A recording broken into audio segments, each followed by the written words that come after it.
Halo semuanya, perkenalkan nama saya Putri Monica Florencia Situmorang, jurusan Akuntansi Perpajakan dari Kampus Politeknik Wilmar Bisnis Indonesia. Di sini saya akan menjelaskan sedikit mengenai materi balance scorecard. Oke, tunggu apa lagi? Let's go! Balance scorecard. Balance scorecard terdiri dari dua kata, yaitu balance atau seimbang dan scorecard atau kartu skor. Jadi, ada 4 perspektif dalam balance scorecard menurut Alex Miller tahun 1998. Yang pertama, perspektif keuangan, kedua, perspektif pelanggan, yang ketiga adalah perspektif proses bisnis internal, dan yang terakhir adalah pembelajaran dan pertumbuhan. Jadi, di sini ada 2 pendapat mengenai pengertian balance scorecard. Yang pertama menurut Robert Kaplan dan David Norton, dan yang kedua adalah menurut Jenny Martin. Ada 3 konsep balance scorecard. Yang pertama, manajemen tradisional memandang keberhasilan organisasi hanya dari ukuran keuangan. Yang kedua, balance scorecard memandang ukuran keberhasilan bukan hanya dari perspektif keuangan, tetapi juga harus seimbang antara keuangan dan non-keuangan. Dan yang ketiga adalah balance scorecard itu ibarat instrumen dashboard dalam mobil, kokpit dalam pesawat, atau rapot dalam sekolah. Manfaat balance scorecard dalam pengukuran kinerja itu ada 5. Yang pertama, mengelola operasi organisasi secara efektif dan efisien. Kedua, membantu pengambilan keputusan dalam hal promosi. Yang ketiga, mengidentifikasi pengembangan dan kebutuhan karyawan.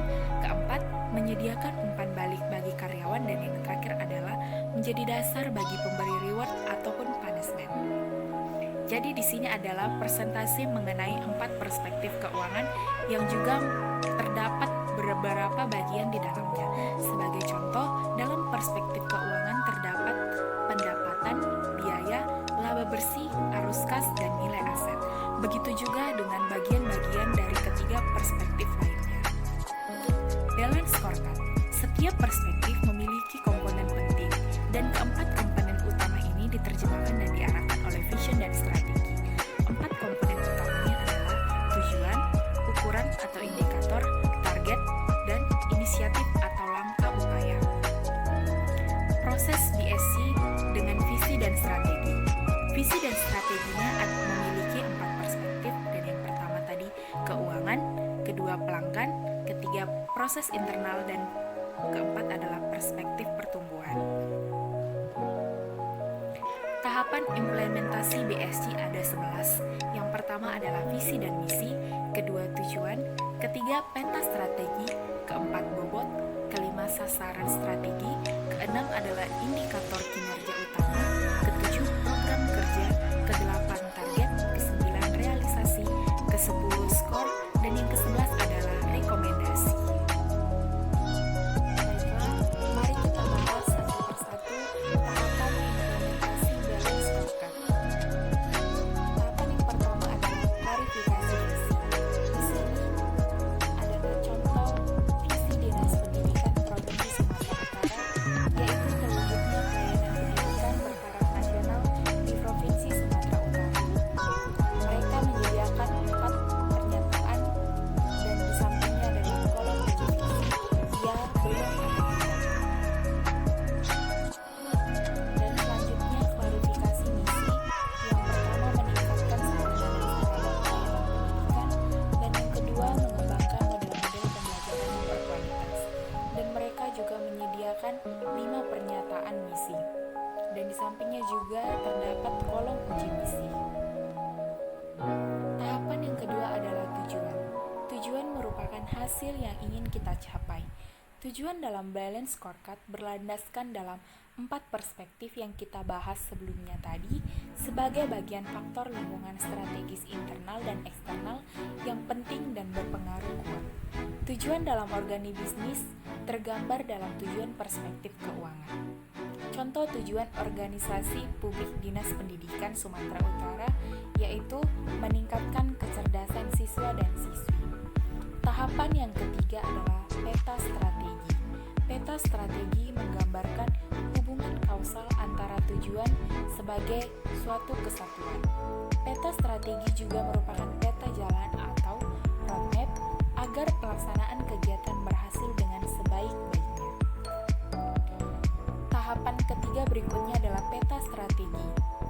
Dalam peta strategi juga terdapat 4 perspektif, yaitu pelanggan, keuangan, proses layanan, dan pembelajaran dan pertumbuhan. Jadi, keempat perspektif ini akan berakhir pada tujuan akhir yang menjadi landasan visi dan misi perusahaan. Tahapan ketiga berikutnya adalah perspektif keuangan atau finansial. Perspektif keuangan menjadi perhatian dalam balance scorecard karena keuangan merupakan ikhtisar dari konsekuensi ekonomi yang terjadi akibat keputusan dan kebijakan. Sasaran-sasaran perspektif keuangan sesuai dengan siklus bisnis ada 3 tahap. Yang pertama adalah growth atau pertumbuhan, kedua adalah sustain state atau bertahan, dan yang ketiga adalah harvest atau panen. Tahapan ketiga berikutnya adalah perspektif pelanggan. Tolak ukur kinerja pelanggan dibagi menjadi 2 kelompok. Yang pertama adalah kelompok inti, yang kedua adalah kelompok penunjang. Dalam kelompok inti terdapat juga 5 bagian-bagian di dalamnya, sedangkan dalam kelompok penunjang terdapat 3 bagian-bagian di dalamnya juga. Tahapan ketiga berikutnya adalah perspektif pembelajaran dan pertumbuhan. Mengembangkan dan mendorong organisasi agar berjalan dan tumbuh.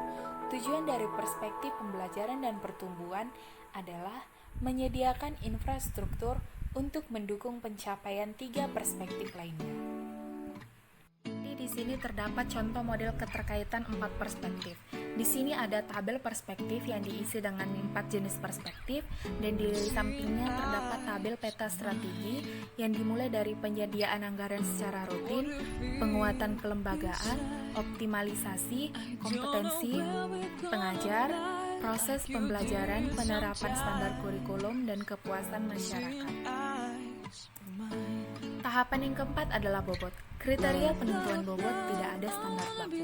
Kriteria penentuan bobot bisa ditentukan oleh tingkat kesulitan untuk mencapai target KPI, derajat kepentingan sasaran strategi dan KPI, dan perspektif yang dibobotkan adalah dalam bentuk persen. Dan di sini juga terdapat format bobot yang dilanjutkan dari tahapan yang ketiga tadi.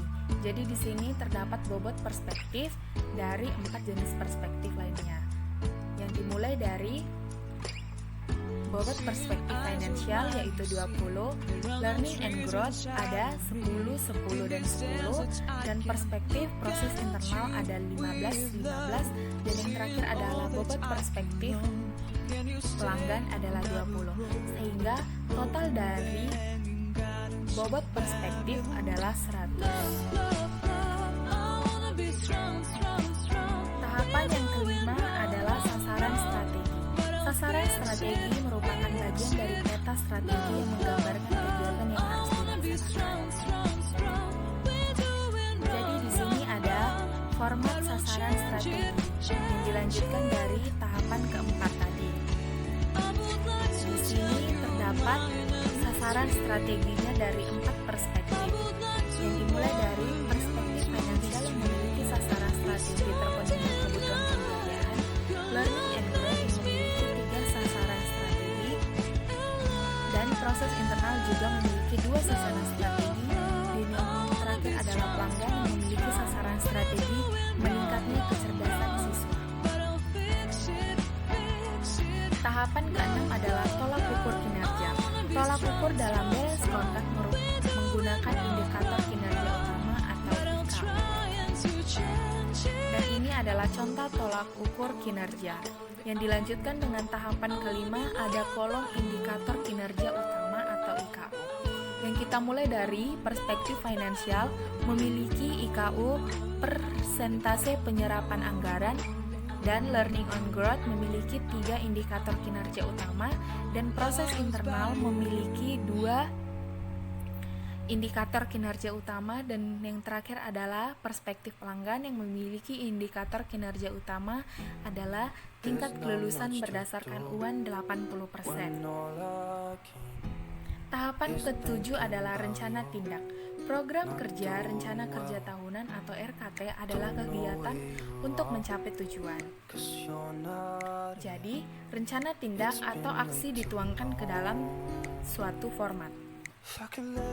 Jadi, ini adalah format rencana tindak, yaitu pada tahapan ketujuh, seperti pada kolom, pada perspektif finansial memiliki rencana tindak penyediaan anggaran, begitu juga dengan ketiga perspektif lainnya yang memiliki rencana tindak masing-masing.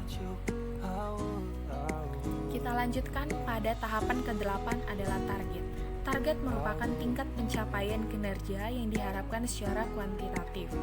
3 cara model atau penetapan target. Yang pertama adalah model base, kedua adalah berdasarkan kondisi internal dan eksternal, yang ketiga adalah fixed atau fleksibel, yaitu target tetap dan target fleksibel. Tahapan ke-8 selanjutnya adalah kriteria target SMART. SMART yaitu straight atau menantang, M atau measurable atau dapat diukur, A adalah agreed atau disepakati, dan R adalah realistik atau realistis, dan T adalah time bound atau berbatas waktu. Pada tahap 9 kita akan masuk pada tahap realisasi. Dilanjutkan pada tahap 8 yang tadi pada target, kita akan masuk pada tahap realisasi. Kita ambil contoh pada perspektif pelanggan tadi dengan target 80%. Jadi berapa sih realisasinya? Jadi menentukan realisasi dapat juga berupa unit, persentase ataupun liquid. Lanjut pada tahap 10, kita lihat tabel paling kanan ada tabel skor.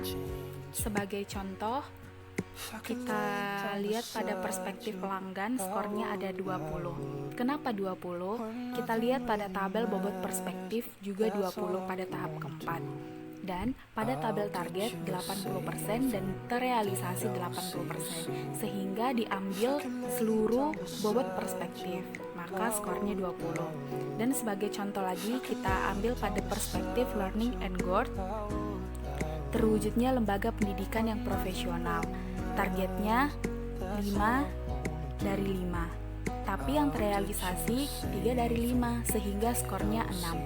Bagaimana cara mencari skornya? Kita menghitung 3/5 dikali dengan 10. Ya, total dari seluruh skor adalah 93,50. Sehingga pada tabel dashboard kita lihat 0 sampai 50 berwarna merah, 50 sampai 70 berwarna kuning, dan 70 sampai 100 berwarna hijau. Kan tadi skor kita 93,50, sehingga totalnya tadi berada di warna hijau 93,50. Oke, baiklah, sekian dari penjelasan saya mengenai materi balance scorecard. Jika ada kesalahan pengucapan atau penghitungan, saya mohon maaf. Sekian dan terima kasih. Aku mau kasih info nih mengenai Politeknik Wilmar Bisnis Indonesia. Jadi ini nih gedung kampus Politeknik Wilmar Bisnis Indonesia. Politeknik WBI ini memiliki gedung kampus yang megah yang terdiri dari 7 lantai di atas lahan 1,3 hektar serta dilengkapi dengan fasilitas modern untuk menunjang proses pembelajaran dan kegiatan kemahasiswaannya. Dan di kampus WBI ini memiliki 4 program studi sarjana terapan, yaitu akuntansi perpajakan, manajemen pemasaran internasional, agribisnis hortikultura, dan pengelolaan konvensi dan acara. Gimana? Keren-keren kan? Dan WBI juga dilengkapi oleh fasilitas-fasilitas yang memadai loh, yaitu pusat inisiatif bisnis WBI, perpustakaan, laboratorium komputer, WBI Store, food court, auditorium, mini theater, dan masih banyak lagi. Yuk, bergabung bersama kami. WBI juga memiliki visi dan misi yang bagus loh, sehingga kami juga bekerja sama dengan kampus-kampus ternama juga yang di Indonesia, contohnya adalah IPB, dan yang gak kalah menarik, kami juga bermitra dengan YSUSS. Jadi, tunggu apa lagi? Come join us!